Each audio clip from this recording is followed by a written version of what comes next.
नमस्कार, मैं अजीत। आपका स्वागत है हमारे चैनल देसी रिसर्चर्स में। भारत एक कृषि प्रधान देश है। कृषि प्रधान देश होने के बावजूद भारत में किसानों और ग्रामीण क्षेत्रों की आय में कोई विशेष उछाल नहीं है। हर साल इन्हें काफ़ी कठिनाइयों का सामना करना पड़ता है।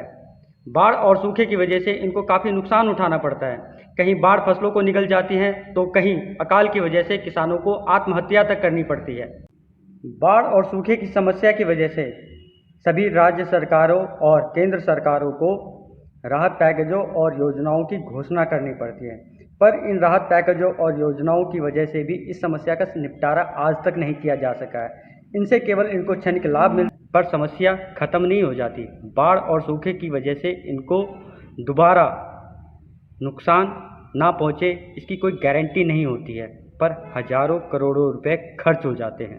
बाढ़ और सूखे की समस्या से निपटने के लिए 162 साल पुरानी परियोजना जो ब्रिटिश काल से लंबित है और अटल बिहारी वाजपेयी की भी जो महत्वाकांक्षी योजनाओं में से एक है, पूरे भारत की नदियों को एक साथ जोड़ा जाए और उनका एक ऐसा जाल हाईवे की तरह बिछाया जाए जो कि हर एक राज्य, जिले और शहरों से होते हुए निकले, जिसके द्वारा बाढ़ और सूखे की समस्या से काफ़ी हद तक निपटा जा सकता था। राज्य सरकारें और केंद्र सरकारों के द्वारा राहत पैकेजों के नाम पर जितनी धनराशि खर्च की जाती है, अगर उसका आधा भी इस परियोजना के ऊपर खर्च कर दिया जाता तो बाढ़ और सूखे की समस्या से काफ़ी हद तक छुटकारा पाया जा सकता था।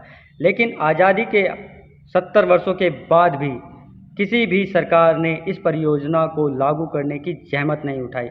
अटल जी के आने के बाद 2003 में इस परियोजना पर कार्य चालू हुआ, लेकिन तब तक उनकी सरकार जा चुकी थी और यह परियोजना ठंडे बस्ते में चली गई।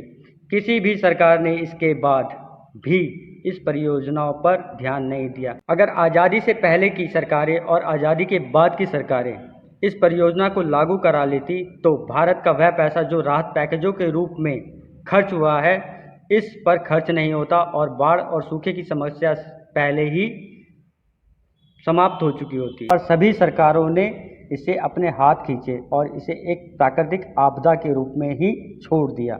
भारत की आज़ादी से पहले और भारत की आज़ादी के बाद जितनी भी सरकारें थीं, उन्होंने इस परियोजनाओं को लागू नहीं किया क्योंकि कई विद्वान और पर्यावरण के जानकार इसके विरोध में थे।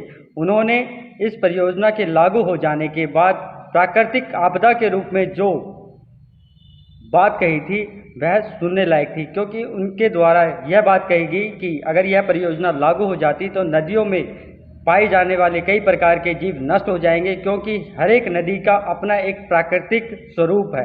अगर यह परियोजना लागू हो जाती है तो इससे किसानों और ग्रामीण क्षेत्रों का ही भला होगा। किसानों की जीवन स्तर में वृद्धि होगी और ग्रामीण क्षेत्र की अर्थव्यवस्था को बल मिलेगा और भारत के विकास में यह दोनों ही स्तंभ बहुत महत्वपूर्ण भूमिका रखते हैं। इन्हीं शब्दों के साथ मैं आपसे विदा लेता हूँ। नमस्कार। अब हमारी मुलाकात होगी अगले वीडियो में। तब तक के लिए जय हिंद।